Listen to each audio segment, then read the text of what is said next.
Assalamualaikum warahmatullahi. Dapur, sumur, kasur. Kasur, sumur, dapur. Seolah-olah wanita terpaut dengan 3 ur itu tadi. Seolah-olah wanita tidak bisa berbuat lebih banyak daripada itu. Bahkan di tengah masyarakat jahiliyah, bayi perempuan mendatangkan aib sehingga mereka lalu dikubur hidup-hidup. Maka datang Islam dengan tegas mencanangkan satu revolusi yang mengangkat harkat dan martabat kaum wanita. Nabi bersabda, "An-nisa'u imadul bilad, iza saluhat saluhal bilad, wa iza fasadat fasadal bilad." Wanita adalah tiang negara. Jikalau baik wanita, baiklah negara. Jikalau rusak wanita, hancurlah negara. Dalam berbagai ayat Al-Quranul Karim menjelaskan tentang wanita dan peranannya. Al-Quran bercerita tentang Siti Hawa. Al-Quran bercerita tentang anak perempuan Nabi Adam, Iklima dan Labuda, yang menyebabkan Habil dan Qabil saling berbunuh-bunuhan. Al-Quran menceritakan bagaimana ibunya Nabi Musa mendapat wahyu untuk menghanyutkan anaknya di hilir sungai Nil. Al-Quran bercerita tentang Siti Maryam, ibu daripada Nabi Isa. Al-Quran bercerita tentang 2 putri Nabi Yusuf, yang akhirnya salah satunya menjadi istri daripada Nabi Musa. Pun Al-Quran bercerita tentang Ratu Balkis, seorang wanita yang menjadi penguasa di negeri Sabah, yang demikian besar pengaruhnya dan wawasannya. Dan banyak lagi Al-Quran menceritakan keadaan kaum wanita, sampai-sampai dalam Al-Quran ada satu surah yang dinamakan surah An-Nisa. Ini seluruhnya berarti bahwa Al-Quran telah menempatkan kaum wanita dalam satu posisi yang mulia dan terpuji. Al-Quran memberikan emansipasi, bahwa wanita berhak mengejar kemajuan sebagaimana halnya kaum laki-laki. Tetapi sungguh pun demikian, Al-Quran tetap memberikan batasan-batasan sepanjang emansipasi itu tidak bertentangan dengan kodrat kewanitaan itu sendiri. Kalau persamaan dan kemajuan, kalau emansipasi dan hak asasi sudah tidak sesuai lagi dengan kodrat kewanitaan, pada akhirnya bukan mengangkat harkat dan martabat kaum wanita, justru malah merendahkan derajat dan martabat kaum wanita itu sendiri. Seperti sebagian besar wanita ini, mereka berteriak menuntut tentang persamaan hak, tapi mereka melupa apa batasan daripada persamaan hak itu sendiri. Sesungguhnya Islam dengan segala konsepsinya yang mengangkat martabat kaum wanita itu, memberikan keleluasaan kepada kaum wanita untuk maju bersama laki-laki sepanjang tidak menginjak-injak kodrat kewanitaan itu sendiri. Kalau sudah sampai kepada menginjak kodrat kewanitaan, maka akan merendahkan martabat kaum wanita. Sebab apa? Secara fisik dan psikis, agaknya memang laki-laki sudah ditakdirkan oleh Allah untuk menjadi pembimbing bagi kaum wanita. Walaupun tidak tertutup kemungkinan wanita tampil sebagai pemimpin, tetapi dari segi fisik biologis misalnya, laki-laki itu diciptakan kekar, kuat untuk memikul dan melaksanakan tugas-tugas yang berat. Sedangkan perempuan pada umumnya adalah lembut, ayu, lemot, denok, geboy, dan lain sebagainya. Maka kalau kita baca sejarah, Allah itu belum pernah mengutus rasul perempuan. Semua rasul laki-laki. Sebab apa? Secara fisik biologis tugas kerasulan lebih dimungkinkan oleh seorang laki-laki. Tugas rasul itu berat. Kadang-kadang perang, dicaci maki, berhadapan dengan ujung tombak, ujung pedang dan lain sebagainya. Makanya seluruh rasul laki-laki, dan Allah belum pernah mengutus rasul perempuan. Dari segi lain, perempuan itu banyak terhalang untuk melaksanakan ajaran agama. Misalnya 1 minggu dalam sebulan perempuan itu terkena cuti khusus, mengalami masa menstruasi, tidak sholat, tidak puasa, tidak melaksanakan ajaran agama yang tidak dibolehkan pada saat menstruasi itu.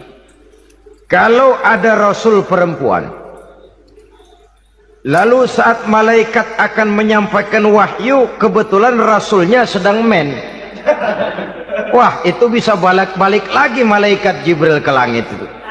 Mau turun nyampein wahyu, balik lagi ke atas, ditegur, kenapa balik lagi Jibril? Rasulnya lagi head.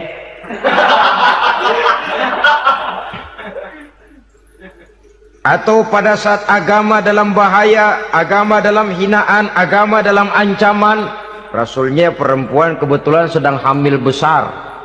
Apa lalu perang ditunda? Pengumuman perang ditunda saja sampai rasul melahirkan. Tentu lebih tidak mungkin lagi. Secara fisik biologis, laki-laki lebih memungkinkan untuk melaksanakan tugas kerasulan ini.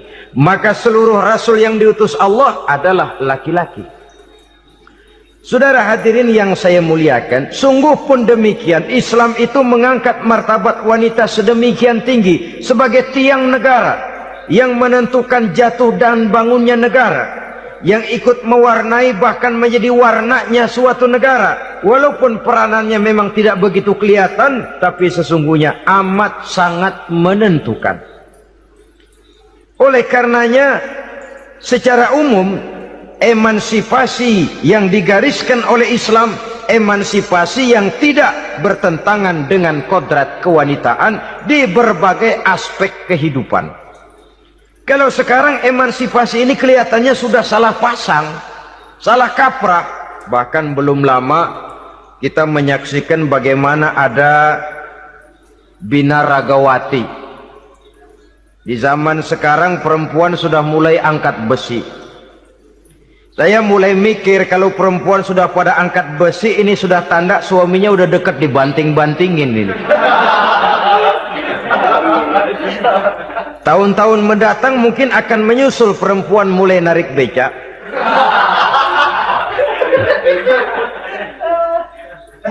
Nampaknya kan sudah tidak lagi mengindahkan kodratnya sebagai wanita.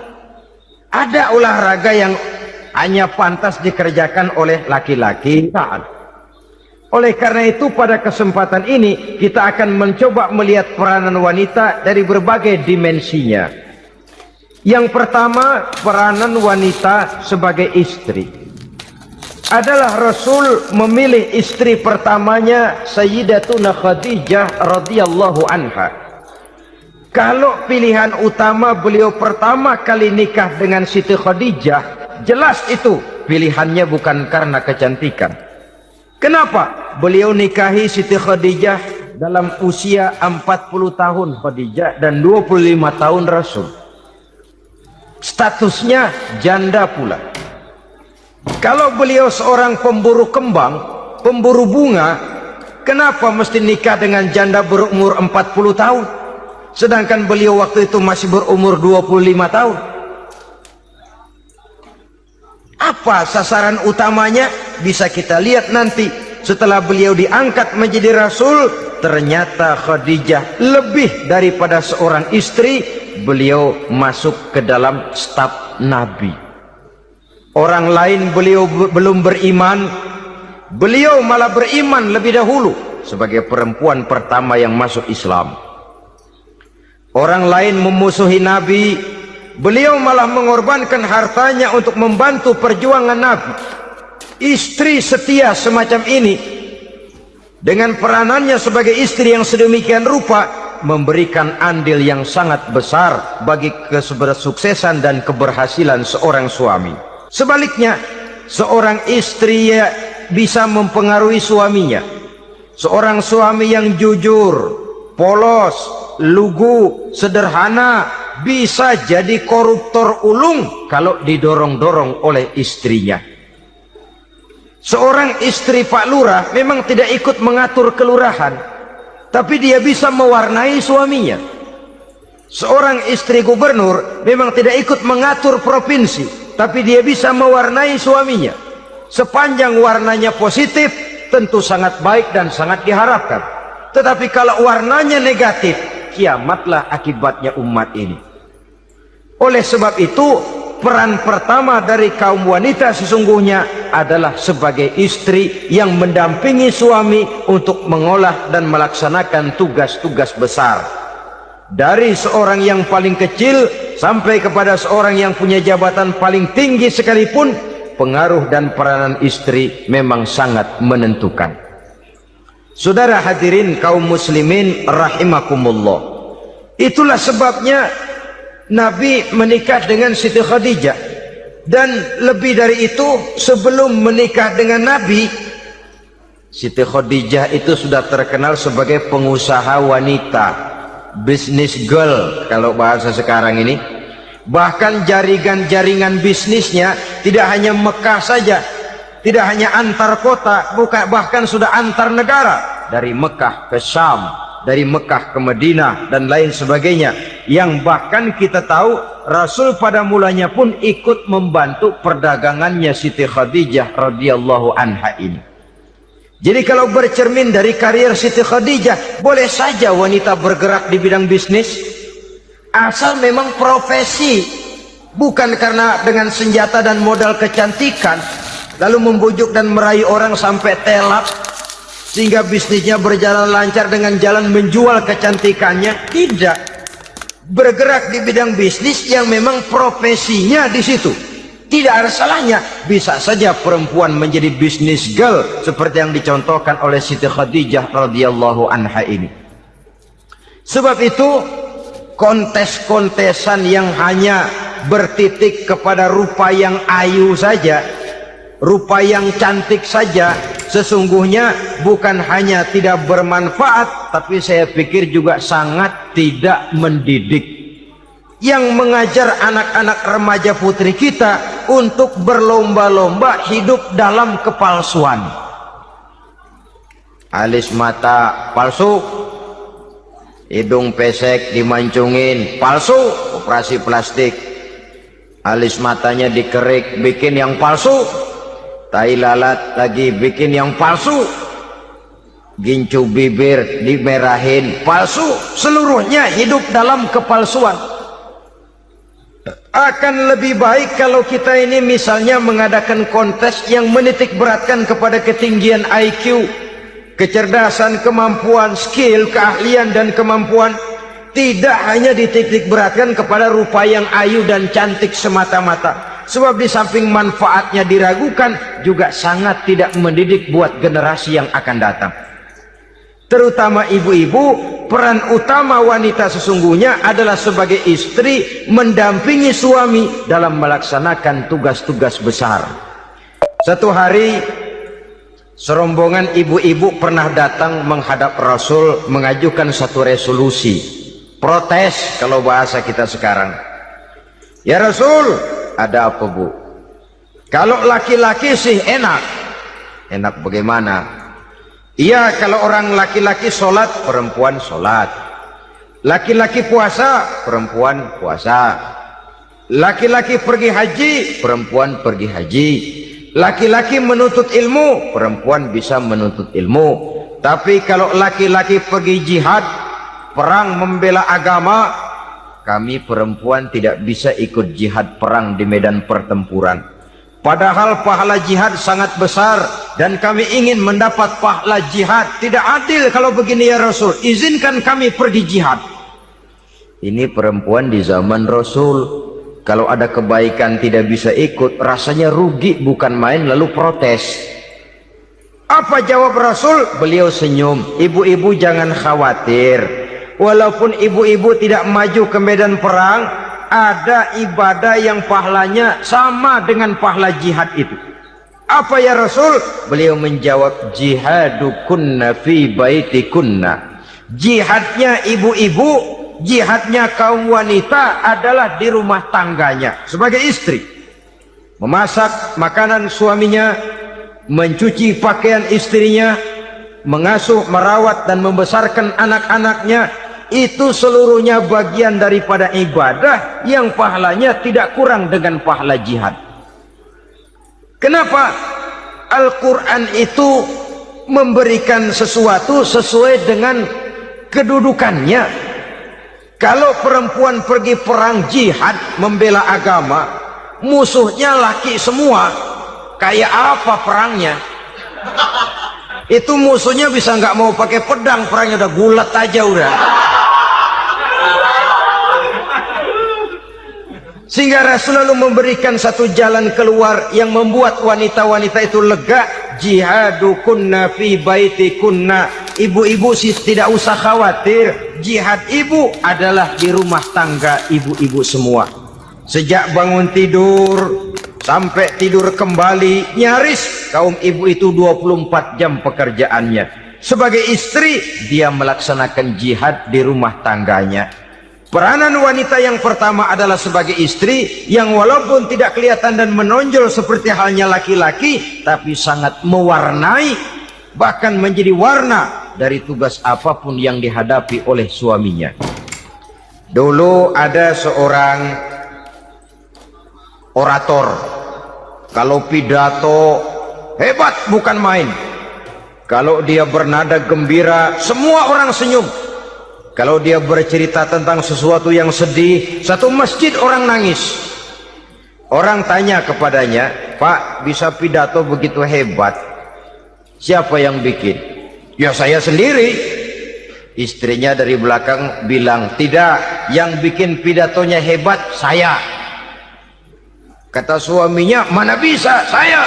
"Saya," kata istrinya. "Kalau saudara tidak percaya, tunggu Jumat depan. Dia khutbah Jumat, saya akan bikin khutbahnya tidak hebat," kata istrinya. Sudah hari Rebo, siap-siap mau bikin konsep khutbah, baru mau nulis, datang istrinya. "Bang, tolong pegangin anak, saya mau ke warung." Mau bikin konsep lagi, kata istrinya, "Bang, tolong ini, tolong itu, tolong ini." Sampai mau berangkat khutbah Jumat, khutbah belum selesai dibikin. Begitu naik mimbar, kehabisan bahan. Sudah 10 menit masih ama ba'du, ama ba'du, ama ba'du. Ini yang dengar heran, ini orang kok bicaranya bisa cuma amat sama badu, amat sama badu saja. Di situ kelihatan, saudara-saudara, betapa peran serta istri yang walaupun tidak kelihatan oleh pandangan mata yang zahir, tapi teramat sangat menentukan. Sekali lagi, tidak ada seorang suami bisa sukses jadi apapun dia tanpa peran serta istrinya di rumah. Tidak ada kemajuan yang bisa diperoleh kalau tidak karena peran serta istrinya di rumah.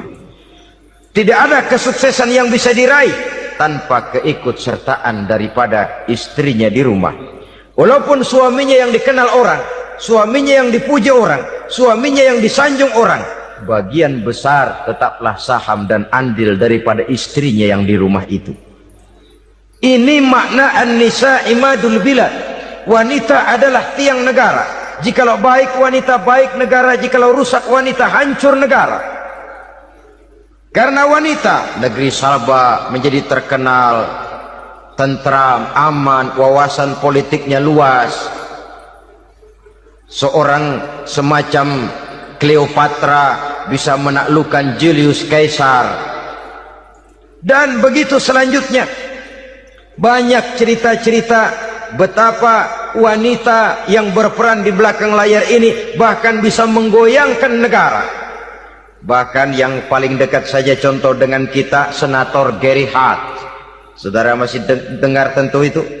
Betapa harus terpaksa mengundurkan diri dari pencalonan presiden Amerika karena kasusnya dengan Donna Rice itu, dengan hostess itu. Betapa di sini seorang perempuan atau seorang wanita sanggup membongkar seseorang yang punya masa depan ceria untuk menuju kursi kepresidenan dari suatu negara adidaya seperti Amerika bisa gagal berantakan karena skandalnya itu. Apa penyebabnya? Wanita. Tapi wanita juga bisa menyebabkan menjadi cambuk majunya laki-laki. Wanita juga bisa menghancurkan dan mengubur laki-laki. Saudara hadirin yang saya muliakan, ia memang kelihatannya makhluk yang lemah, tapi di balik kelemahannya itu sesungguhnya dia bisa menelan laki-laki yang bagaimanapun besarnya. Saudara-saudara kaum muslimin rahimakumullah, terutama ibu-ibu yang saya hormati, jadi peranan yang pertama wanita sebagai seorang istri. Yang kedua, wanita sebagai ibu. Ini juga sangat besar pengaruhnya dalam membentuk generasi masa yang akan datang. Bapak, oleh karena kesibukan tugasnya, tentu lebih banyak di luar rumah. Yang nyaris 24 jam di rumah itu ibu. Bagaimana dia merawat anaknya, bagaimana dia menaruh perhatian terhadap anaknya, bagaimana ia melimpahkan kasih sayang kepada anak-anaknya, akan membentuk kepribadian anak dan artinya membentuk generasi yang akan datang. Kalau seorang ibu sudah cuek-cuek saja kepada anaknya, padahal Quran mengatakan al-jannatu tahta aqdamil ummahat, surga di bawah telapak kaki ibu. Hadis ini bisa kita artikan macam-macam.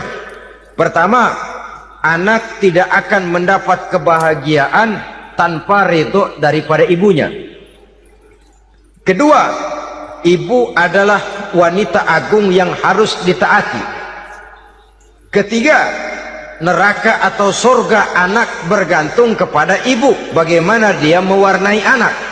Kalau ibunya cuek-cuek saja sama anaknya, dan sering jadi contoh klasik, kalau anak ayamnya beduk maghrib belum pulang, satu RT dicariin, hansip diundang, kalau perlu dan ramil dilaporin. Tapi kalau anak gadisnya jam 12 tengah malam belum pulang, ibu tenang saja Pak. Tidak tergerak dan tidak tertarik hatinya. Ya tentu tidak semua. Kalau sudah begitu, bukankah hakikatnya ibu sudah menciptakan neraka buat anaknya sendiri? Khalil Gibran dalam satu tamsil yang indah pernah mengatakan, kalau kita diberikan sebutir mutiara, sebutir intan, dan intan itu sebutirnya sebesar telur ayam, benda yang sangat langka dan berharga, tentu kita sayang intan atau mutiara itu. Kita jaga baik-baik, kita simpan dalam kotak, kotaknya kita kunci, kotak itu kita simpan di dalam lemari, lemarinya kita kunci lagi, lemarinya ada di dalam kamar, kamarnya pakai pintu, pintunya kita kunci lagi, kamar itu ada dalam rumah, rumahnya pakai pintu, dikunci lagi, kemudian rumahnya pakai pintu gerbang besar, gerbangnya juga digembok lagi. Untuk menjaga intan itu jangan sampai hilang, begitu usaha kita berlapis-lapis. Dan intan itu sudah diberikan kepada kita, kata Khalil Gibran. Apa dia? Anak-anak yang diamanahkan Allah kepada kita. Itu intan-intan mahal, itu mutiara-mutiara pilihan yang dititipkan dan diamanahkan untuk kita jaga sebaik-baiknya. Haruskah dia sia-sia di tangan kita? Haruskah dia merana jatuh di tangan ibu yang tidak punya tanggung jawab? Saudara hadirin yang saya muliakan, oleh karenanya peranan sebagai ibu ini sangat menentukan bagi pembentukan generasi yang akan datang. Salah ibu mengarahkan anak, akan lahir generasi mendatang yang tidak kita harapkan. Sehingga Nabi bersabda, kullu mauludin yuladu 'alal fitrah fa abawaihi yuhawwidanihi aw yunassiranihi aw yumajjisanihi. Setiap bayi dilahirkan dalam keadaan suci, setiap bayi dilahirkan dalam keadaan bersih, tidak punya dosa. Islam tidak mengenal dosa warisan. Semua saja bayi lahir dalam keadaan suci dan bersih. Kalau demikian lalu bagaimana? Kata Nabi, ibu bapaknya lah yang kelak akan menjadikan anak itu sebagai Yahudi, yang kelak menjadikan itu anak itu sebagai Nasrani, atau menjadikan anak itu sebagai majusi. Ibu bapaknya yang mewarnai anak. Ibaratnya anak itu kertas putih, mau ditulis tinta hijau warnanya hijau, mau ditulis tinta merah warnanya merah, mau ditulis tinta hitam pun warnanya hitam. Oleh karena itu pembentukan anak yang soleh secara mental sesungguhnya sudah diwarnai oleh kebiasaan ibu bapak dalam pergaulan di rumah tangganya secara mental. Sehingga dengan demikian saudara-saudara, salah kaprah ibu dalam mengarahkan anak-anaknya akan melahirkan generasi penerus yang sungguh-sungguh tidak kita harapkan, dan pada gilirannya akan membahayakan perkembangan bangsa dan negara, membahayakan kita sebagai suatu umat. Apalagi sekarang ini masih banyak orang-orang muslim, orang-orang tua muslim yang kadang-kadang menyekolahkan anaknya di sekolah yang membahayakan akidahnya, mematikan imannya, menghancurkan tauhidnya. Pokoknya asal bonafid keluar sekolah ada jaminan lapangan kerja, perkara anak mau kafir mau murtad bukan urusan. Alangkah ironi dan sangat menyedihkan. Saudara-saudara yang saya hormati, jadi dari segi kaum wanita peranan ibu sangat besar.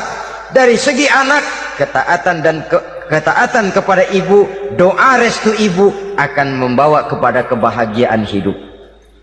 Doa ibu mustajabah, kutukan ibu manjur. Beberapa hikayat dan riwayat menjadi contoh dan tamsil buat kita betapa tidak ada satu kebahagiaan di dunia ini yang bisa ditegakkan tanpa doa restu daripada ibu.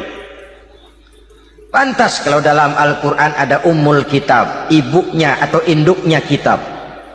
Tiap negara punya ibu kota, bapak kota tidak ada. Lalu lagi wawasan Nusantara disebut ibu pertiwi, bapak pertiwi kemana tahu. Saudara hadirin yang saya muliakan, lalu dalam peringatan hari-hari besar nasional ada yang namanya Hari Ibu. Hari bapak nggak pernah diperingati. Ada Hari Ibu, dan ibu itu pun ada Ibu Kartini, ada Ibu Dewi Sartika, dan macam-macam lagi yang seluruhnya merupakan refleksi dan gambaran betapa peranan kaum wanita di dalam kehidupan ini yang memang banyak mewarnai dan menjadi warna dari suatu kegiatan. Saudara-saudara kaum muslimin rahimakumullah, apabila yang pertama tadi kita melihat peranan kaum wanita sebagai istri, betapa ia berpengaruh besar dalam ikut menunjang keberhasilan dan kesuksesan suaminya. Kemudian pada peranannya yang kedua, wanita sebagai ibu di rumah tangga, betapa ia ikut membentuk, mempengaruhi, mewarnai dan membimbing kepribadian anak sebagai generasi penerus. Maka pada peranan yang ketiga ini kita akan melihat wanita sebagai social agent, sebagai penggerak kegiatan sosial di berbagai bidang kehidupan. Apakah itu bernama majelis taklim, apakah itu bernama perkumpulan dan yayasan-yayasan kemanusiaan, organisasi-organisasi yang bergerak di bidang pendidikan, bahkan di zaman sekarang bukan hanya menjadi penggerak sosial, bahkan sudah banyak kaum wanita yang menggerakkan satu bangsa. Dunia mengenal Margaret Thatcher, dunia mengenal Indira Gandhi, dunia mengenal Bandara Naike, dunia mengenal Corazon Aquino, dunia mengenal Golda Meir dulu itu dari Israel. Dunia mengenal Imelda Marcos yang ambisius, tapi yang kemudian melangkah kepada jalan yang negatif dari tujuan semula. Ini bukan hanya sekedar social agent, tapi bahkan sudah mengarah kepada menggerakkan dan mewarnai suatu bangsa. Islam membuka pintu ke arah itu. Wanita duduk dan berfungsi sebagai social agent, mengurus berbagai macam perkumpulan yang bertujuan kepada kebajikan, menyantuni yatim piatu, memelihara kesehatan, menyayangi binatang, memelihara kelestarian lingkungan dan lain sebagainya. Islam membukakan pintu sepanjang peranan sebagai istri dan sebagai ibu tidak diabaikan. Ini sebab yang utama, salah seorang perempuan, kaum wanita, kalau terlalu aktif berorganisasi, terlalu aktif bermasyarakat, terlalu aktif dalam berbagai macam perkumpulan, lalu melupakan tugas utamanya sebagai istri dari suaminya, sebagai ibu dari anak-anaknya. Ibu asik rapat sana, rapat sini. Anak tidak pernah diajak rapat, akhirnya si anak bikin perkumpulan sendiri, rapat menurut versi mereka.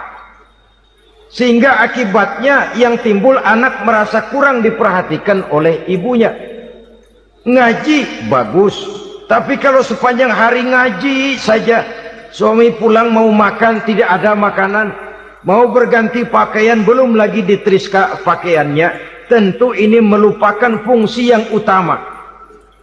Kegiatan sosial, kegiatan di organisasi adalah jadwal kegiatan setelah fungsi sebagai istri dari suami, sebagai ibu dari anak-anak dilaksanakan dengan sebaik-baiknya. Bukan tidak baik ngaji, kalau dari ngaji ke ngaji saja. Bangun tidur ngaji, jam 7 ngaji, berangkat jam 11, sholat zuhur berangkat ngaji lagi, pulang sore, malam ngaji lagi.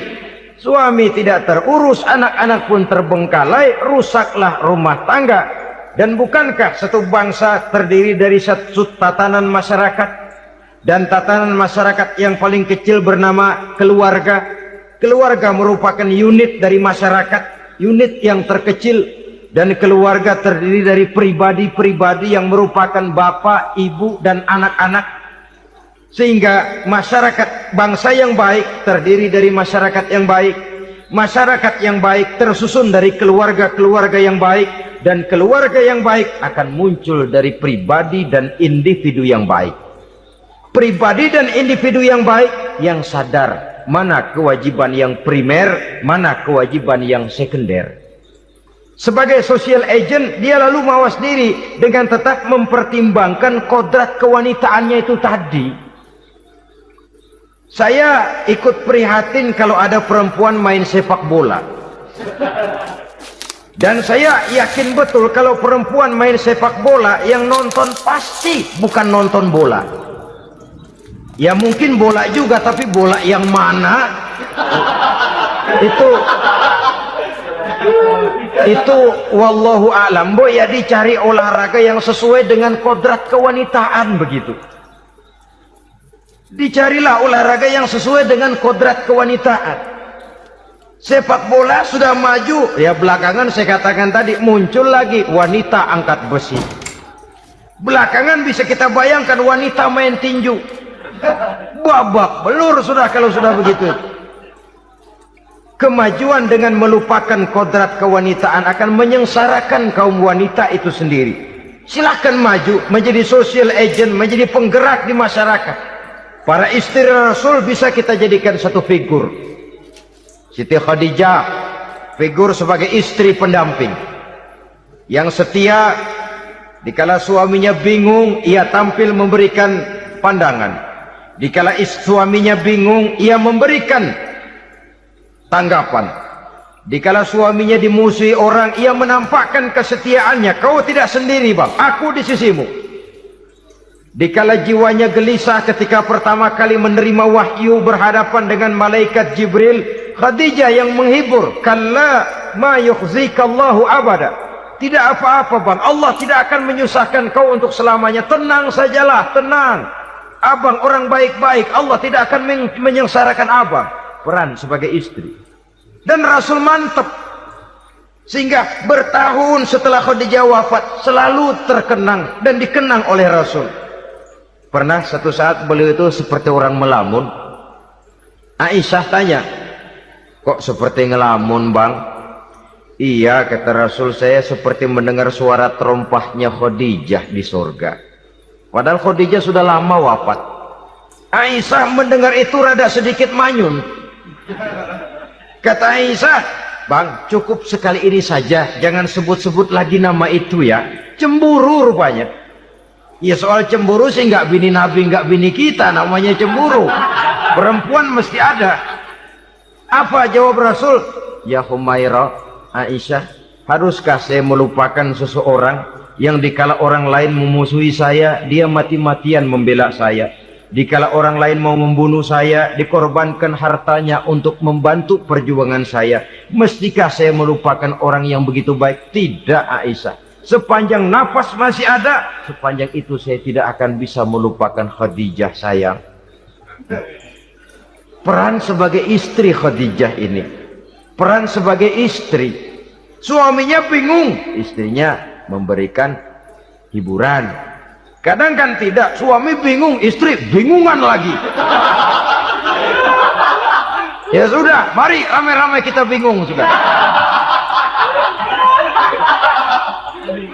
Bukan mencari jalan keluar, yang sudah bingung malah ditambahin bingung lagi. Saudara hadirin yang saya hormati, lalu figur Siti Aisyah, muda, cantik, kreatif, cerdas. Kalau bahasa sekarang barangkali wanita karier ini. Ini figur-figur loh. Jadi punya keistimewaan masing-masing, sehingga ada pilihan. Ya tentu orang mencari istri itu kan karena ada dasar pilihan. Mungkin rupanya kurang menarik tapi akhlaknya bagus. Mungkin akhlaknya sedang-sedang saja tapi potongannya cakep. Masih ada pilihan. Sudah potongan jelek, akhlak bejat. Emangnya lu milih merem tempo hari ya?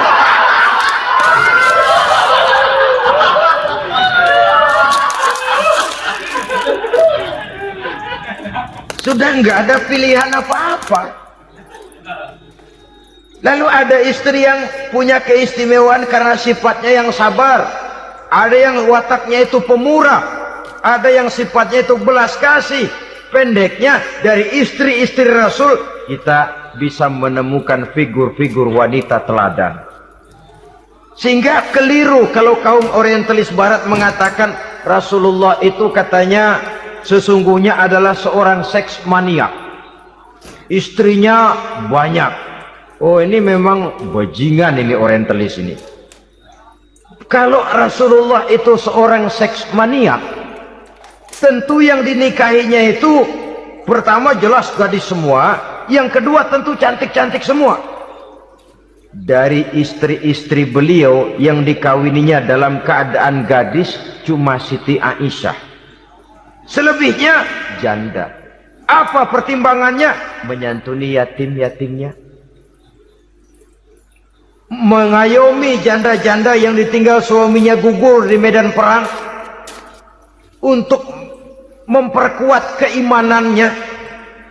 Itu pilihan utama Rasul. Kita sekarang ini ya ngakunya seikut sunnah Rasul, cuma sunnahnya urusan kawin melulu. Ada duit sedikit, kawin maning, kawin maning. Ditanya orang kenapa kawin melulu, sih mas sunnah Rasul. Bukan main. Kalau sudah urusan kawin pahlawan betul sunnah Rasul. Padahal kawin lagi dalam Islam itu sungguh pun boleh, tapi tidak diperintah. Tidak diperintah, memang cuma boleh. Itu kalau dalam pesawat itu cuma semacam emergency exit lah ya. Yang tidak boleh sembarang waktu bisa dibuka. Kalau memang sanggup berlaku adil, tafadhol. Kalau tidak, satu juga nggak habis. Lagian saya kira perempuan itu kan cuma perbedaan rupa saja, perbedaan selera saja. Seperti singkong dengan sate, bedanya kan cuma di tenggorokan. Kalau sudah masuk ke perut, kenyangnya kan sama. Perempuan cuma berbeda dalam selera, rasanya barangkali ya, barangkali.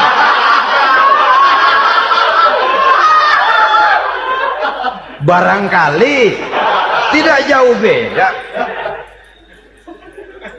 Saudara hadirinlah, Islam ini mengatur lewat pintu yang dinamakan nikah itu tadi, sehingga dengan demikian bisa dinikmati secara tenang, tentram. Tidak usah manusia ya, kucing saja. Coba lihat kucing. Kalau ikan dia boleh nyolong, kucing itu boleh curi, makannya nggak tenang kucing. Coba lihat ini. Asal dia nyolong ikan, makannya juga mindik-mindik. Matanya nengok kiri, nengok kanan. Ada sedikit gerusak, kabur. Secara nalurinya kucing tahu kalau ini ikan curian, makannya nggak tenang dia. Tapi kalau ikan kita kasih, kucing anteng, geledek juga nyamber, manteng aja dia. Nalurinya mengatakan ini ikan dikasih sama yang punya, tenang dia. Saudara hadirin yang saya hormati, orang juga gitu. Kalau hubungan suami istrinya sudah sah, diikat dengan akad nikah, tenang, anteng, nggak gerasak gerusuk, nggak kayak diubur-ubur maling, anteng aja. Dan yang ngintip juga gua cuek aja udah. Biarin aja dia ngintip, capek sendirilah.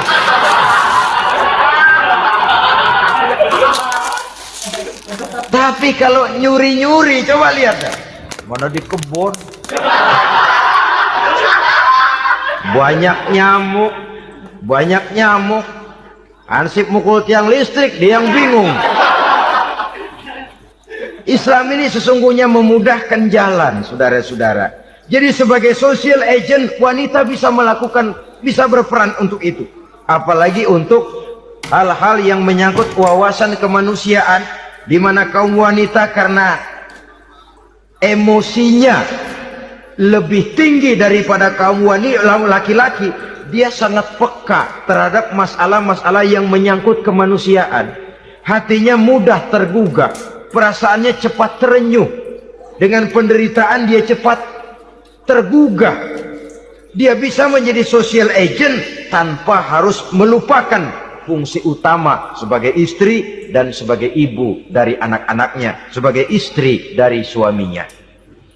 Saudara hadirin yang saya muliakan, dahulu Al-Quran pernah menceritakan betapa istri-istri pembesar di istana mewah di zaman Nabi Yusuf.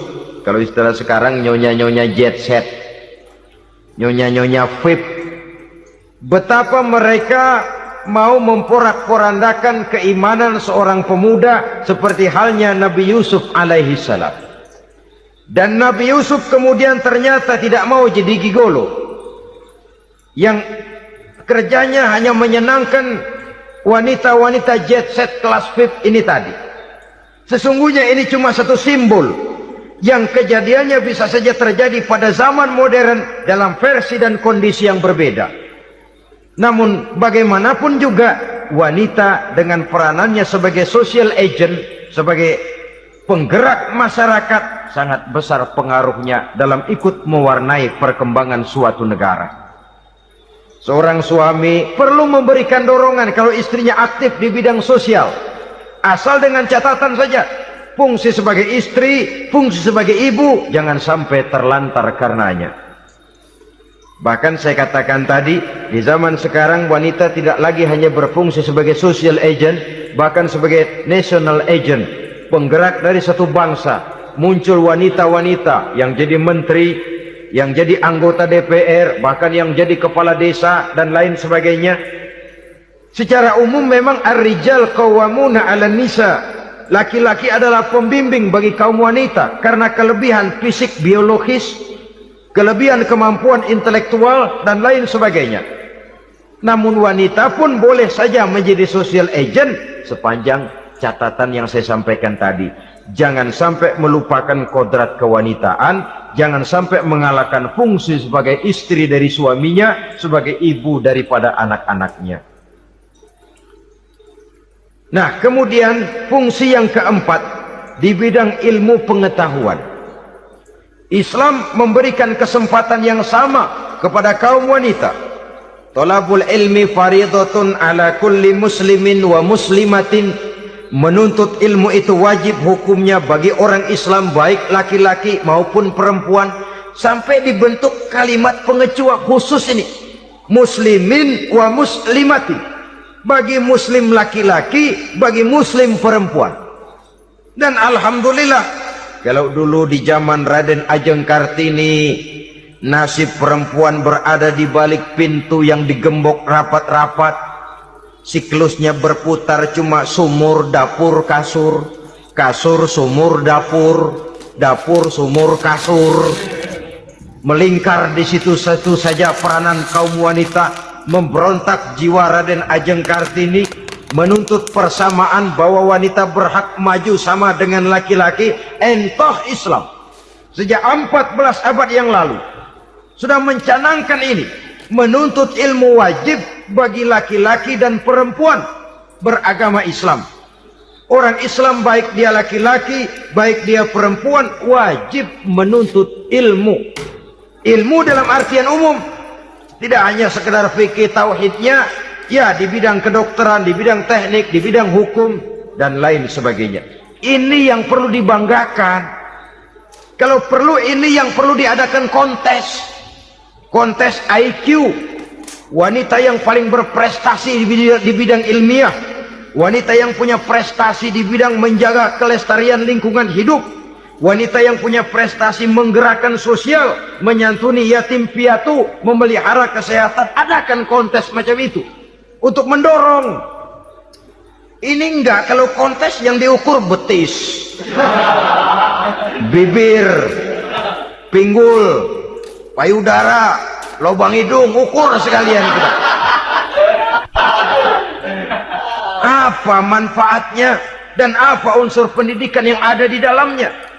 Tidak menguntungkan, tidak mendidik, dan tidak membawa manfaat.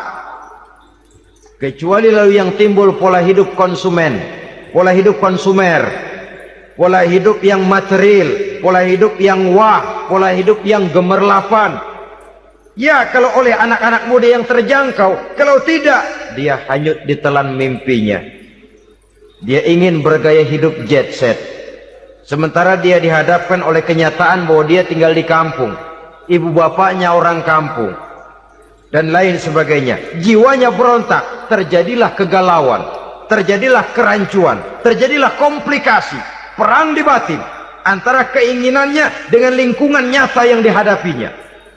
Dan kalau sudah ada gejala semacam itu, penyakit-penyakit kejiwaan akan mudah muncul. Ini gejala terutama buat orang-orang yang tinggal di daerah transisi. Kota besar bukan, kampung banget juga enggak. Daerah cekak. Akibatnya gayanya ya sering gaya enggak karu-karuan.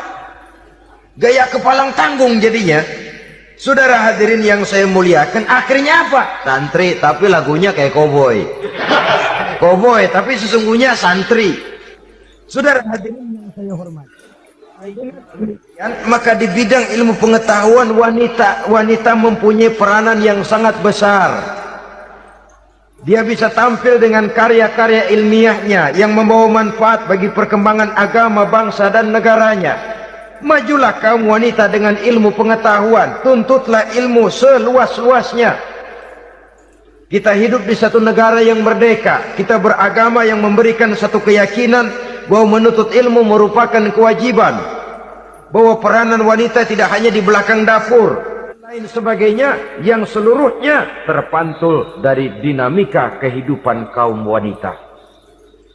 Saudara-saudara kaum muslimin rahimakumullah. Kemudian yang kelima, peranan wanita dalam bidang agama. Kita bersyukur sekarang ini gejalanya dimanapun pengajian, biasanya lebih ramai pengajian ibu-ibu dari bapak-bapak.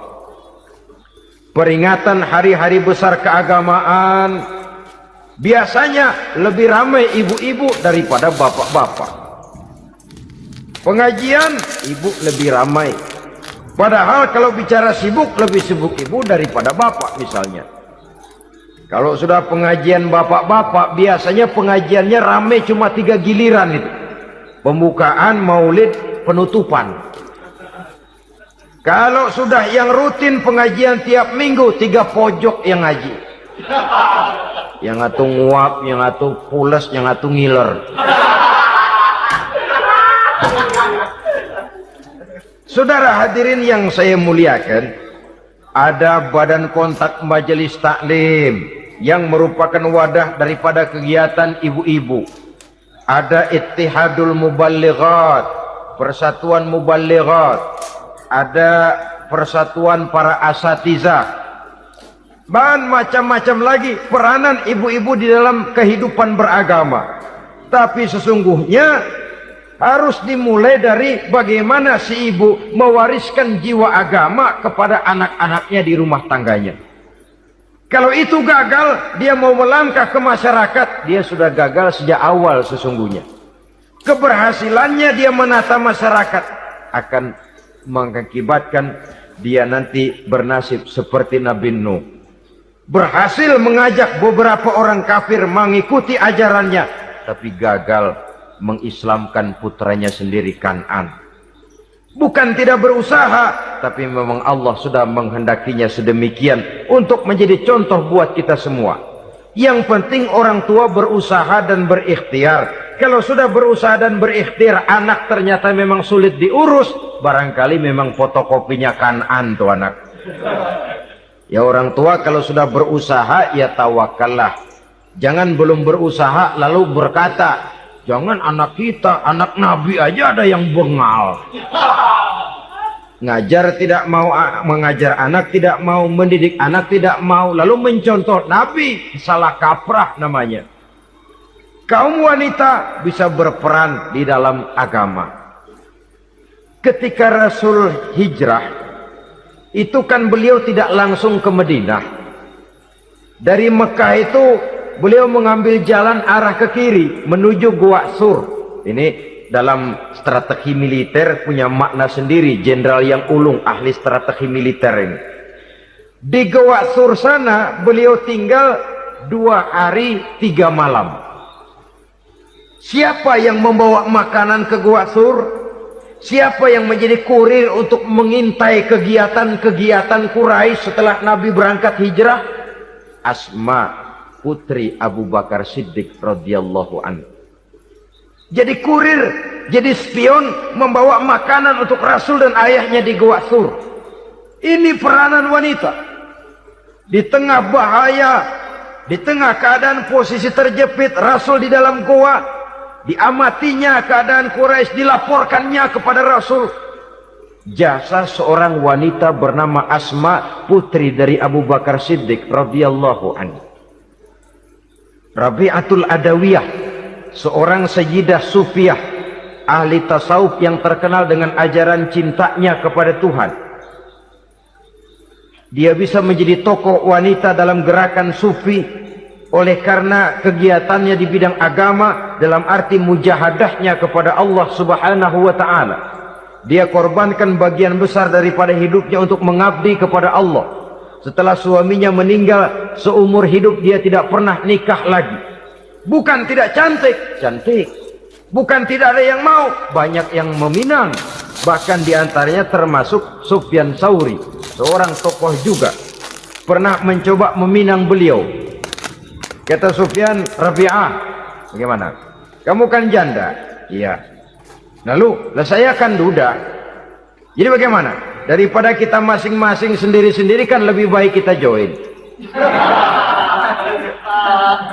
Maksud kamu apa? Saya mau meminang kamu. Boleh. Tapi mas kawinnya saya minta engkau jawab 4 pertanyaan saya. Kalau bisa, diri saya seutuhnya saya berikan kepada kamu. Kalau tidak, tidak usah saja. In ajabtani fi 4 masail fa ana laka. Kalau engkau sanggup menjawab 4 pertanyaan saya, seluruh diri saya bulat-bulat saya serahkan kepada kamu. Yang pertama, Sufyan, semua orang kan bakalan mati. Iya. Ya soal mati sih sama, mati. Cuma hakikat mati kan lain-lain. Ada yang matinya itu husnul khatimah. Mati baik di akhirnya. Lagi ngaji, mati. Lagi baca Quran, mati. Lagi sholat, mati. Lagi dengar ceramah, mati. Lagi sodako, mati. Itu mati-mati yang su'ul khatimah. Ada yang mati itu, mati yang husnul khatimah maksud saya. Ada mati itu yang disebut su'ul khatimah, jelek di penghujungnya. Lagi nyekek botol, mampus. Lagi banting kartu, plak, plak, habis. Lagi makan riba, mati. Lagi zina, mati. Lagi nipu, mati. Kira-kira kalau saya nanti mati, su'ul khotimah apa husnul khotimah? Loh, saya nggak tahu, kamu mati saja belum. Tidak bisa kamu jawab, tidak bisa. Yang kedua, setelah mati kita masuk ke alam kubur. Di kubur kita akan dapat nikmat kubur atau azab kubur. Hari itu kira-kira saya dapat nikmat apa dapat azab? Saya tidak tahu. Di padang mahsyar setelah ditimbang kita dapat kitab di tangan kanan kalau baik, di tangan kiri atau dari belakang kalau jahat. Hari itu saya dapat kitab di tangan kiri apa tangan kanan? Saya nggak tahu. Yang keempat, orang akan lewat di atas sirat. Yang selamat sampai surga, yang celaka sampai ke neraka. Kira-kira saya yang selamat apa yang celaka? Wah, kata Sofyan, gua nggak tahu, udah butak dah lempangan itu deh. Kalau kau tidak tahu, Sofyan, tidak bisa jawab 4 pertanyaan ini, maaf saja, lamaranmu saya tolak dan saya tidak akan nikah. Ini yang saya khawatir. Maka dia terkenal sebagai Sayyidah Sufiyah, tokoh wanita dalam dunia sufi. Dan artinya wanita bisa berperan banyak dalam bidang agama, sebagai pengasuh majelis taklim, sebagai pengasuh yatim piatu, sebagai gerakan-gerakan keagamaan yang positif dan lain sebagainya. Ini dimungkinkan karena Islam menunjang harkat dan martabat kaum wanita. Maka majulah kaum wanita Islam Indonesia dengan tetap menjaga kodrat kewanitaannya. Inilah yang kita sampaikan pada kesempatan ini. Terima kasih atas segala perhatian. Mohon maaf atas segala kekurangan. Wassalamualaikum warahmatullahi wabarakatuh.